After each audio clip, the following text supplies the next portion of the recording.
गाड़ियों में उनका वोमिटिंग फंसा हुआ था, इतने बीमार अवस्था में थे, 100 वर्ष के थे।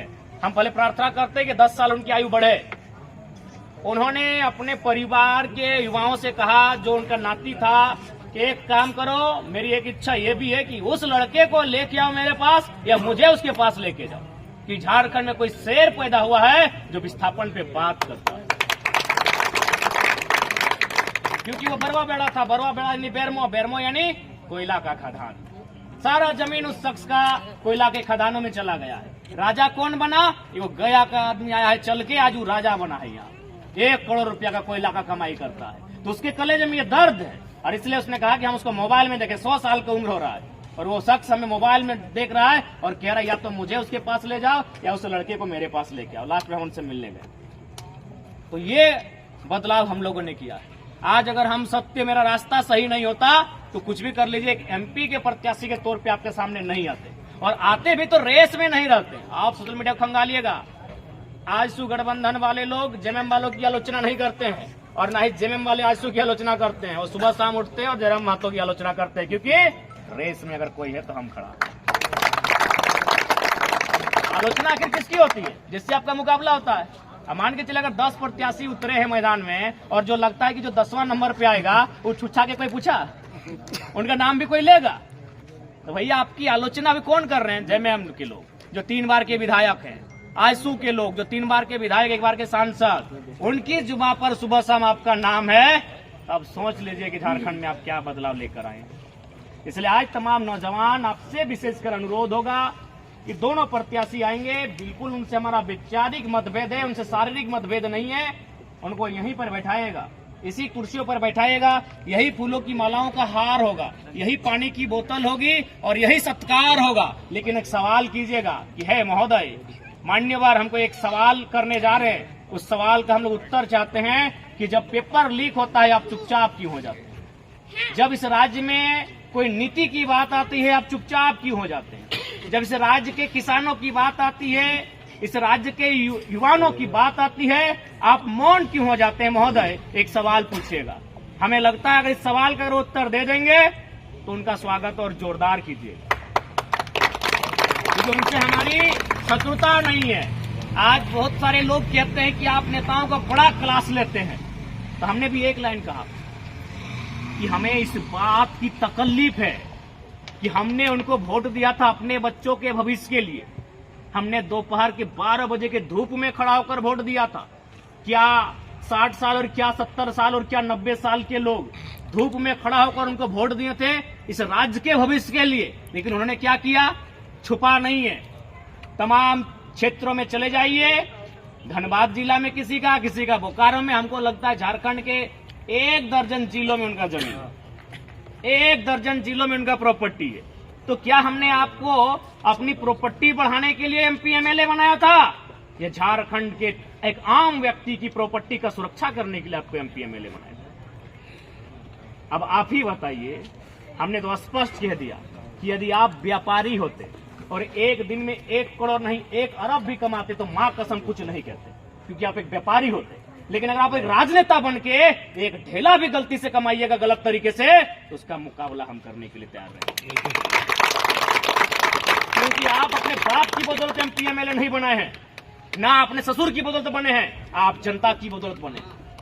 हम तब भी आपकी आलोचना नहीं करते यदि आपका बच्चा हजारीबाग में 10 साल तैयारी करता, यदि आपका बच्चा किसी फैक्ट्री में काम करने जाता, यदि आपका बच्चा सड़क में बस में बैठकर 15 किलोमीटर स्कूल पढ़ने जाता, कॉलेज क्लास करने जाता, हम आपकी आलोचना नहीं करते। आज आपके बच्चे कहां हैं? दिल्ली में बैठते हैं, दिल्ली में बैठते हैं, लाखों का लैपटॉप लेके बैठते हैं और विदेश की कंपनी को दिल्ली से देखते हैं। आपके बच्चे कहां हैं? किसी बीएड कॉलेज के डायरेक्टर हैं। बताइए, हमारा सवाल गलत है या हमारा उन पर सवाल करना गलत है? बताइए। आप प्रबुद्ध लोग बैठे हैं, उन्होंने वोट किस लिए लिया था? हमारे बच्चों के, आम जनता के बच्चों के भविष्य के लिए लिया था। हाँ, हम फिर भी आपकी आलोचना नहीं करते। आप कुछ भी काम नहीं करते, मां कसम आपकी आलोचना नहीं करते। यदि आपका भी जमीन 4 एकड़ 5 एकड़ होता, हम आपकी आलोचना नहीं करते। यदि आपकी भी प्रॉपर्टी हमारे जैसी होती, हम आपकी आलोचना नहीं करते हैं। आप पूरा जिला में, अरे जितना मेरा बहियार खेत का दर नहीं है उतना आपका बाथरूम का रेट है, आपकी आलोचना नहीं करेंगे, नहीं करते आपकी आलोचना। हमारी तरह आपका बेटा संघर्ष करता, नहीं करते आलोचना। हमारी तरह आपका बेटा तंगहाली में जीता, बदहाली में जीता, नहीं करते आपकी आलोचना। अरे आपका बेटा वीआईपी मेंटेन करता है, आपका बेटा दर्जनों गाड़ियां मेंटेन करता है, अपने बाप घर से मेंटेन करता है। हमारे मत से आप जीत के गए हैं और उस मत के कारण मेंटेन करता है। लायक भी नहीं है।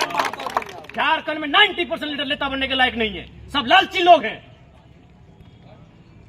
मैं आज पढ़ा लिखा नौजवान एक चीज से आपको परिचय करवाऊंगा, जिस चीज से परिचय कराने का हैसियत फिलहाल इनका है ही नहीं, क्योंकि इनके पास इतना आइडिया ही नहीं है कि जो लोग क्रॉनिक कैपिटलिज्म के समर्थक है, कभी उनको वोट मत कीजिएगा।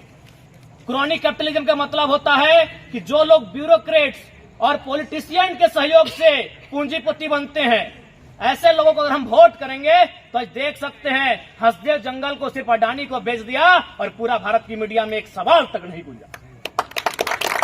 कल तो हमारे यहाँ पे गिरिडीह किसी को साइन कर दिया जाएगा कि जाइए गिरिडीह से यहाँ इतना प्लॉट नंबर, इतना रकबा, इतना चौहद्दी, हम फलाना कंपनी को एमयू पर्ची काट दिए। जनता कुछ नहीं बोल पाएगी। इसलिए अगर आप देश के बारे में सोचते हैं और देश में समानता के बारे में सोचते हैं तो एक काम कीजिएगा, क्रॉनिक कैपिटलिज्म का समर्थन करने वालों को कभी वोट मत कीजिएगा, चाहे वो विधायक रहे, सांसद रहे। आप वोट किसको कीजिएगा? जो सत्ता और संपत्ति के विकेंद्रीकरण का पक्षधर हो। विकेंद्रीकरण एकदम सिंपल भाषा में समझिए। आज हम 2 साल तक हमें कोई जानता नहीं था, आज एक लड़का अचानक एमपी के रूप में आया है। कल को इसी भीड़ में से जब कोई एमएलए बनेगा उसको हम विकेंद्रीकरण कहेंगे। लेकिन यदि कोई रईस घर का बेटा, यदि कोई नेता का बेटा फिर नेता बनेगा, उसको हम केंद्रीकरण कहेंगे। एक परिवार में ही नेता बनना और एक परिवार में ही सारा संपत्ति जमा हो जाना, इसे केंद्रीकरण कहेंगे। और हम स्पष्ट कह देते हैं, अगर हम लोकसभा फतह करते हैं और एक सांसद के कार्यकाल में एक व्यक्ति कभी करोड़पति नहीं बनेगा, बल्कि उसी टाइम में 100 आदमी लखपति बनेंगे, ये मेरा वादा रहा। हम सामाजिक न्याय के पक्षधर हैं। यदि एक सांसद के सहयोग से या फिर एक सांसद के कारण कोई बना तो एक आदमी नहीं बनेगा, उस टाइम 100 लोग बनेंगे। मैं ये आपको वचन देता हूं। आज आप देख लीजिए, जो भी सांसद विधायक हैं, 10 लोगों तक उनकी प्रॉपर्टी सीमित है पूरे कालखंड में। 10 तो हम ज्यादा कह रहे हैं, 2 लोगों में उनकी सारा योजनाएं सीमित है। 2 लोगों में, अगर सांसद भी हैं तो गिने चुने 4 लोग होंगे जो सारे उनका कार्यकाल को देख लिए। अगर विधायक भी हैं और 2 गिने चुने 2 लोग होंगे। तो इसलिए इस बात को भी हम कहते हैं कि एक टाइम में एक आदमी हमारे साथ करोड़पति नहीं बनेगा हमारी वजह से। अगर बनेगा है तो उसी टाइम 100 लोग लाखपति बनेंगे, अगर संसद का रोल रहा तो। इसलिए आज चीजों को समझना होगा कि आज कैसे राजनेताओं को हमने तैयार किया।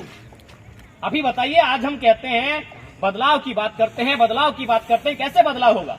नेता बदलने से बदलाव नहीं होगा, पार्टी बदलने से बदलाव नहीं होगा, सोच बदलने से बदलाव होगा। और हम लोग पहला सोच ये स्थापित करेंगे, अगर लोकसभा का चुनाव जीतते हैं तो 75% सैलरी जनता को दान करेंगे। ऐसे नेता इस देश का कल्याण नहीं होगा।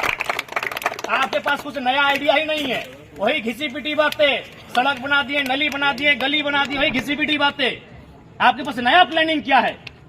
आपके पास नए आइडियाज क्या है? कोई बात करने वाला नहीं है।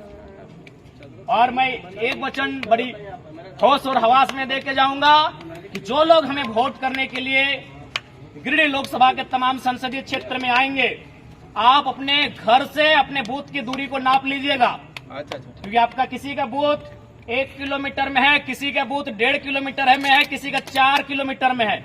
आप जहां वोट करने के लिए जाइएगा उस बूथ की दूरी अपने घर से नाप लीजिएगा। क्योंकि अगर हम जीतते हैं और जो पहला काम करेंगे कि जितना आपके घर से आपकी बूथ की दूरी है उससे कम दूरी में लाइब्रेरी की स्थापना करेंगे।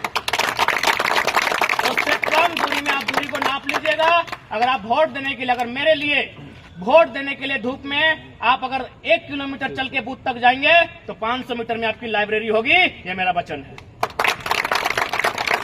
अब ये नौजवानों को, उनके अभिभावकों को, गार्जियनों को तय करना है कि आपका लीडर कैसा होगा क्या।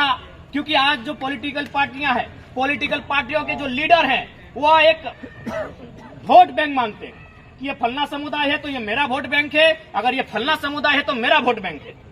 इसीलिए अब कोई भी समुदाय रहे, वो किसी का बपोती नहीं है, वो किसी का वोट बैंक नहीं है। वह उन्हीं को वोट करेगा जो उनके बच्चों के भविष्य की बात करेगा। वह उन्हीं को वोट करेगा तो झारखंड में अकड़ के झारखंड की बात करेगा।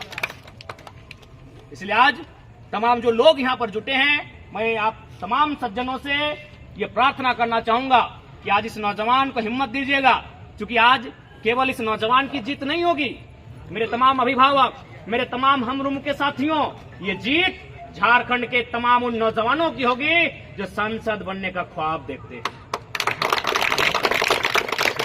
23 साल के इतिहास में शायद ही कोई लीडर होगा जो अपने दम पर, अपने प्रतिभा के दम पर आज यहां तक का सफर तय किया होगा। अगर आए होंगे तो किसी धन वाले परिवार से होगा या फिर किसी राजनीतिक पार्टी के गोद में चला गया होगा, तब यहां तक आए होंगे। आज एक अदना सा साधारण सा लड़का, गांव के पगडंडियों से निकलकर सामने आने वाला लड़का अगर सांसद बनता है ना, तो आप